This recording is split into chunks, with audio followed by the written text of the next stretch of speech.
What was Christmas like over 150 years ago, back in 1868? Let's take a peek into the letters and diaries of people to see what Christmas was like back then in their own words. What did they do for Christmas? How did they celebrate back then? What did they eat and drink? What games did they play? And what presents did people give out for Christmas all the way back in 1868? You're listening to Backyard History, the hidden stories that happened in your own backyard. The podcast version of the weekly history column running in newspapers across the Maritimes. With your host and author, Andrew McLean.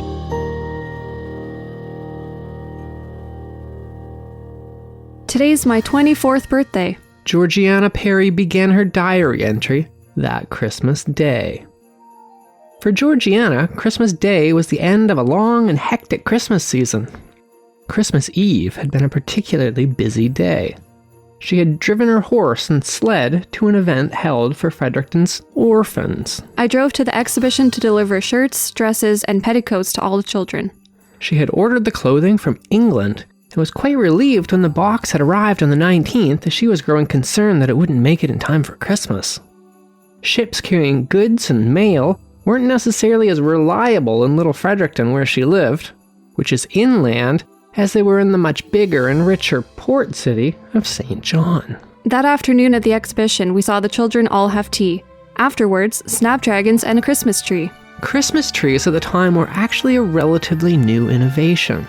It's probably kind of surprising, but in the heavily forested maritime Canadian East Coast, Christmas trees were seen somewhat suspiciously for the simple reason that the trees were supposed to stay outdoors. These orphans and those who were throwing them that Christmas party on that Christmas Eve were almost certainly decorating an outdoors Christmas tree that day. As for the game that Georgiana mentioned them all playing, called Snapdragons, well, that was the hottest game of the time. Actually, it's quite possible that it was the most popular game of all time. Snapdragons began way before Christmas ever did, and was being played at least 3,000 years ago. The ancient Greeks were playing Snapdragons some 300 years before Jesus Christ was actually born.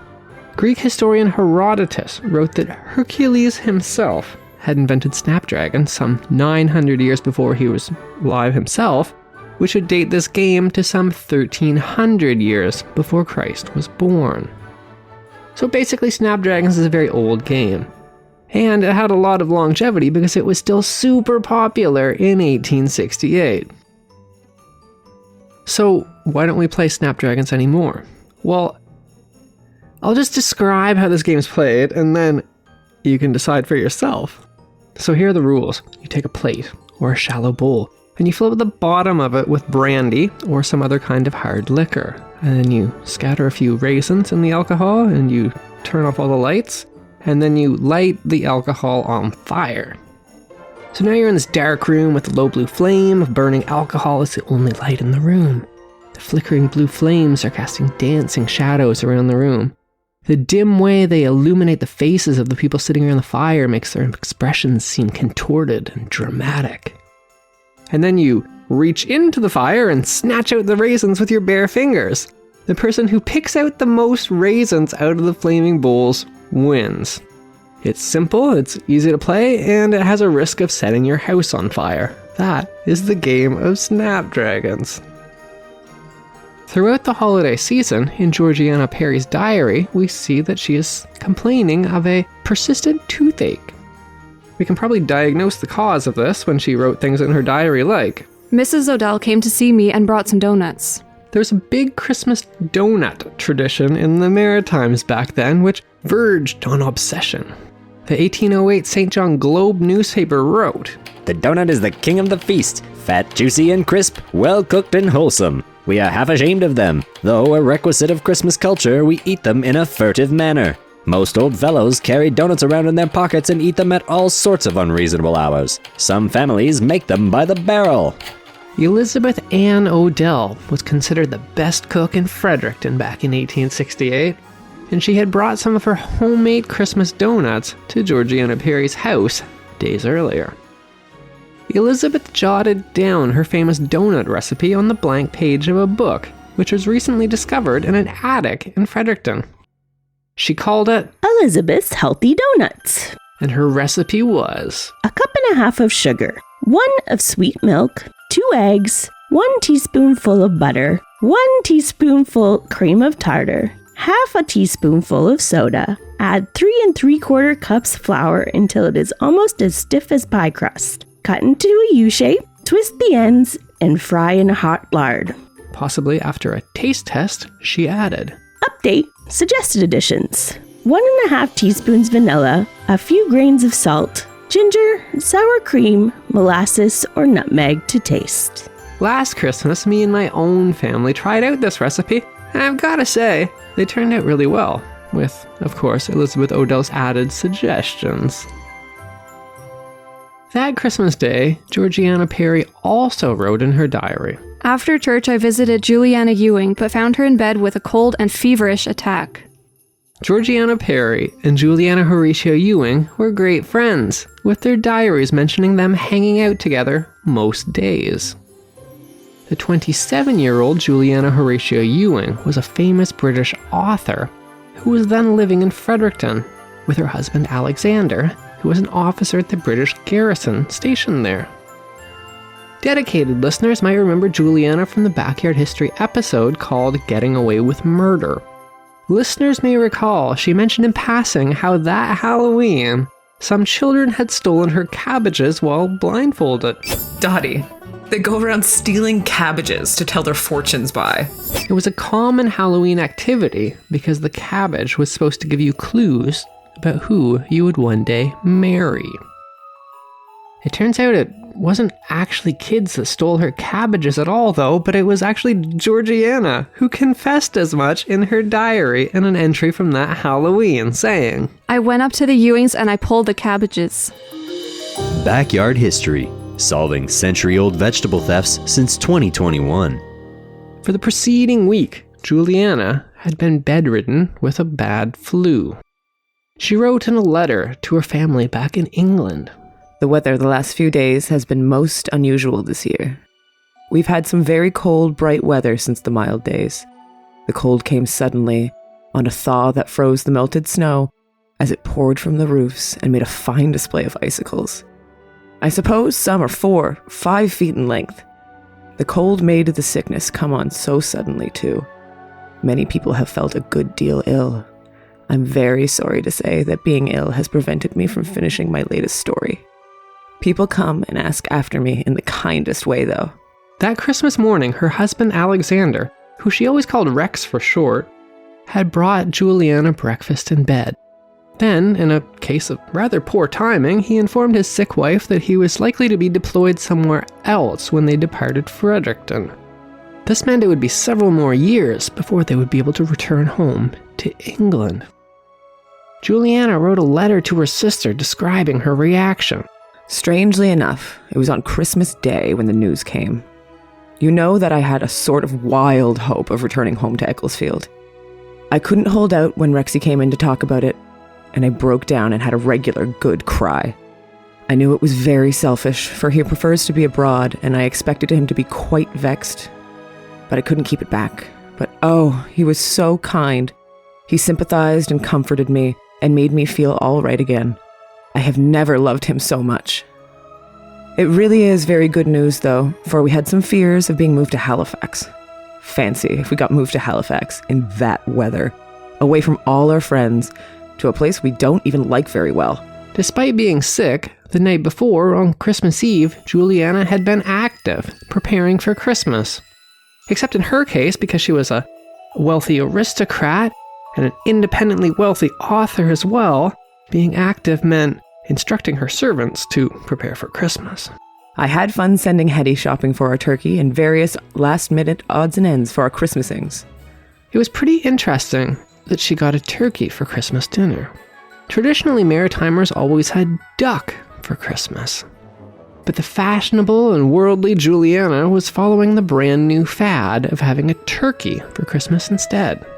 She, and the whole rest of the world, got this turkey idea from a then brand new book written by an English author named Charles Dickens called A Christmas Carol. You might have heard of it. There really wasn't a Christmas turkey tradition before that book.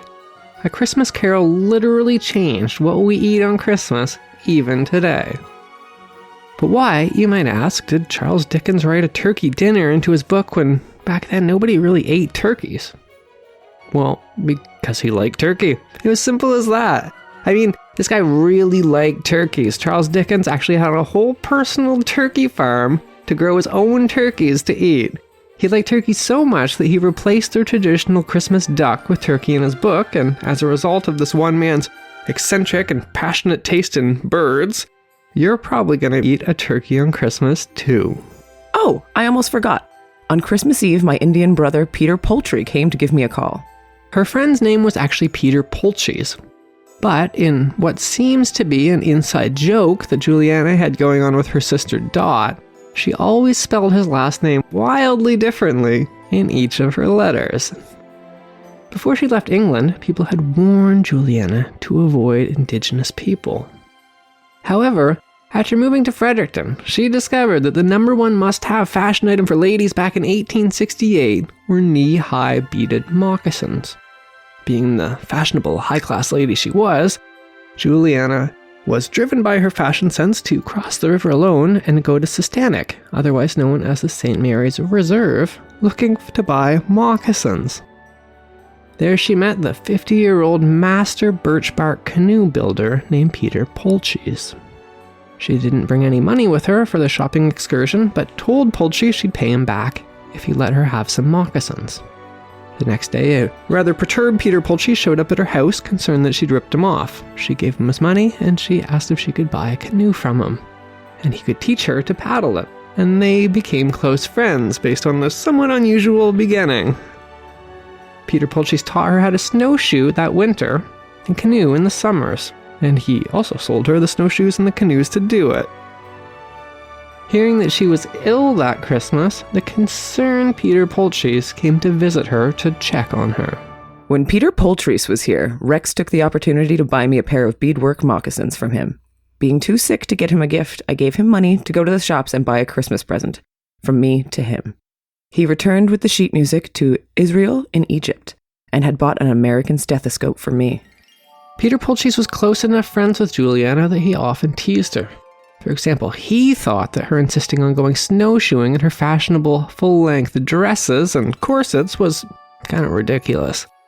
He thought that she should just wear pants snowshoeing like Wolastoqey women did. Of course, women wearing pants was unheard of back then, at least for European women, and so she refused. And in her signature waddle while snowshoeing in a full-length dress and corset was a subject of endless amusement for Peter Polchis. Later that Christmas day, Juliana's husband Alexander left to lead the barracks' Christmas event, while Juliana stayed home alone. She had given her servants a day off, so they could enjoy their own Christmases with their own families. The Christmas event that Alexander was going to was a play called Villikins and His Dinah. Alexander had arranged the music for the play, he was acting in it, and he was also directing it. Georgiana Perry was in the audience watching the play that day. She kept a copy of its program, which she glued into her diary, and this explained the plot. Villikins and His Dinah features Villikins, a young apprentice who's desperately in love with Dinah. Grumbleton Gruffin, Played by Alexander Ewing, refuses to let his daughter Dinah and Villikins to marry, which causes the lovers to drink poison and die. They are miraculously revived by the announcement that were they alive, he would let them marry. As I'm sure you can tell from that description, it wasn't a Christmas play at all, but rather it was a comedy. It was a parody of a then very popular tragedy play that was selling out in London called William and Dinah, which, it's a tragedy, so let's say that the London version does not end with the main characters getting miraculously revived. Also, the play it was based on was entirely in Cockney English, which is a curious rhyming slang which is particular to a very local specific part of London. So the point I'm trying to get at here is that it was a rather niche play, that we had a parody of that was going on in Christmas Day in Fredericton, New Brunswick, which suggests that the Maritimes back in 1868 were a lot more worldly than we might give them credit for. All of this was taking place at the barracks on Queen Street in Fredericton. Right across the street from those barracks stood a candy shop owned by a man named Charles Sampson. A newspaper advertisement in the Colonial Farmer newspaper had announced that Santa Claus has appointed Charles A. Sampson, confectioner, agent for the holiday season. 4 Christmases after the one we're talking about today, Charles Sampson's little candy shop in Fredericton would become only the second shop ever in all of North American history where Santa Claus would ever make an in-person appearance. Santa Claus would come down the streets in a bright red sled pulled by 2 horses, causing quite the commotion amongst the children as he handed out candy. Santa told the children to be sure to leave their houses' doors unlocked on Christmas Eve to let him in. Of course, back in the time we're talking about, the chimneys were actually being used to, heat houses at night, and Santa didn't want anyone to freeze on his behalf by putting those fires out. Juliana Horatia Ewing wrote in a letter to her sister that while she was home alone that Christmas Day, just after her husband had gone to that play, she heard a knock on her door. She struggled out of bed and to the door to answer it. By the time she got downstairs and made it to the door, there was no one there. But on the porch, what should appear? A mysterious wrapped up package. Inside the package was a very pretty silver coffee pot with an anonymous note thanking me for putting up with them all year. I wonder whoever it is from. We can probably solve this mystery too, and it seems like the same culprit was also Georgiana Perry, because her diary mentions, On the way to the barracks, I made a quick stop to make a Christmas delivery. Backyard History, solving mysterious Christmas presents since 2021. Perhaps everything you've heard so far give you the impression that Christmases back 150 odd years ago were not as commercialized back then as they are today. Perhaps you're picturing an idealized past, free from being constantly blasted with endless ads, with incessant pressure to buy presents, and so on. If you're putting the past on a pedestal this way, I've got some bad news. Back in 1868, just like now, in early November, the Christmas ads began. And then, just like now, from November on, it was non-stop, wall-to-wall ads pressuring people to buy. In 1868, St. John was just as big as Halifax, its arch rival for the position of the biggest and most important port in the Maritimes. This meant that people in even relatively isolated inland Fredericton had access to an astonishing array of exotic goods arriving by ship in St. John from all over the world and were transported up the river to the city. Well, we've probably heard of the old Maritimes tradition of getting an orange in your stocking for Christmas.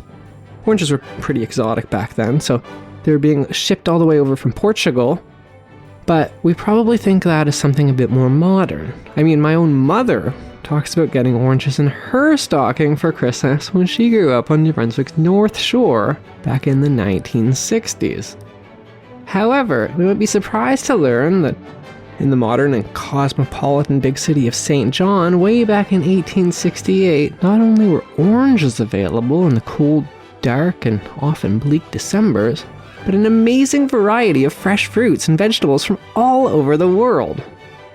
Let's check out some actual Christmas advertisements that appeared in St. John newspapers at Christmas time. And, of course, by Christmas time, I mean starting in November of that year. Nothing can give more lasting pleasure than a book. Persons in doubt to what they shall select for Christmas presents are respectfully invited to examine our stock of books at J&A Macmillan Booksellers.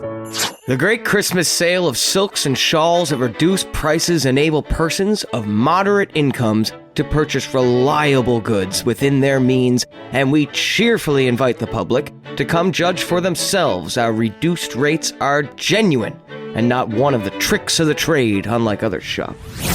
Page Brothers have received special importations for the holiday season of watches and fashionable jewelry from English, French, and American manufacturers.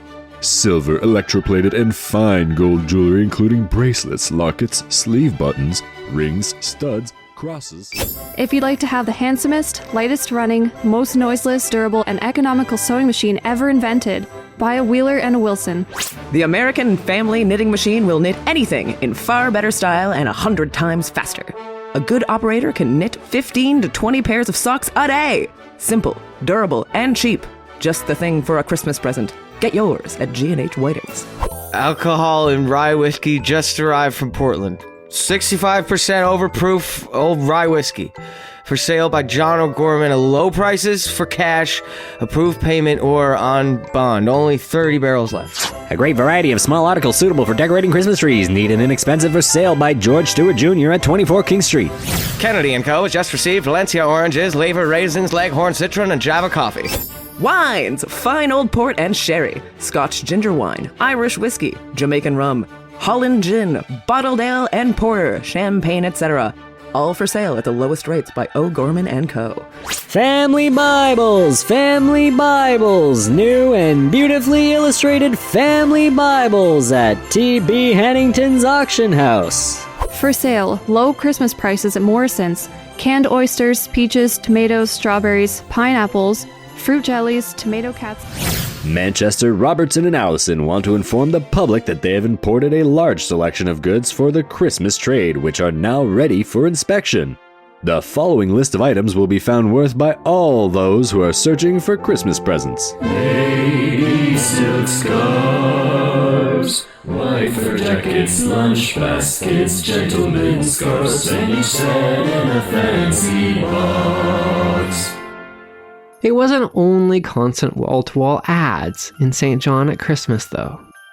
The diary of 19-year-old Robert Raymond, who was a student studying at the University of New Brunswick in Fredericton, offers us a different perspective of Christmas, too. He had just finished his exams before heading home to St. John for the holidays when he wrote in his diary. After exams, the students were assembled and the president declared the term closed. The students responded by singing Auld Lang Syne 3 times. My professors opened their hearts and gave us a couple of turkeys to make amends for all the former lackings. Raymond then went back home to St. John from Fredericton for the holiday season. He was only one of 3 students from St. John that were studying at UNB that year. He wrote that when he got home, I found my family all well and happy to greet me. On Christmas Day, we went to 2 separate church services, first in St. John and later in Lower Norton. The churches were joyfully decorated. The services were quite animated and humorous, but the singing was not extremely good. The minister offered the young ladies love advice for the Christmas sermon. In order to measure how good of a husband a man will make, they should observe how he treats his mother. outside of the major cities, there were fewer options for Christmas entertainment. On the Kingston Peninsula, farmer Benjamin Crawford's Christmas Day diary entry read simply, We thought to take a sleigh ride, but the ice was too thin, so we came back again. And so the Christmas of 1868 came to an end. A few days later, on New Year's Eve, 19-year-old student Robert Raymond jotted down in his diary his thoughts about the year that had been and his hopes for the year to come. This is the last day of the year. Time flies on with lightning speed, never to return. It seems but a short time since we welcomed in the new year, which is now passing into eternity. Sad is the thought that so much of our time is spent in anger when the time we spend on Earth is so short, fleeting. In this coming year, I hope the good we have received in the past year bears fruit, and for any evils we may have done, to be forgiven. And stay tuned to next week's episode of the Backyard History Podcast to hear what Juliana Horatia Ewing got up to that year at the New Year's Eve ball held at the governor's house, which shocked the snooty little aristocratic circle. That was Backyard History with your host, Andrew McLean. Thanks for listening, and stay tuned for another hidden story that happened in your own backyard.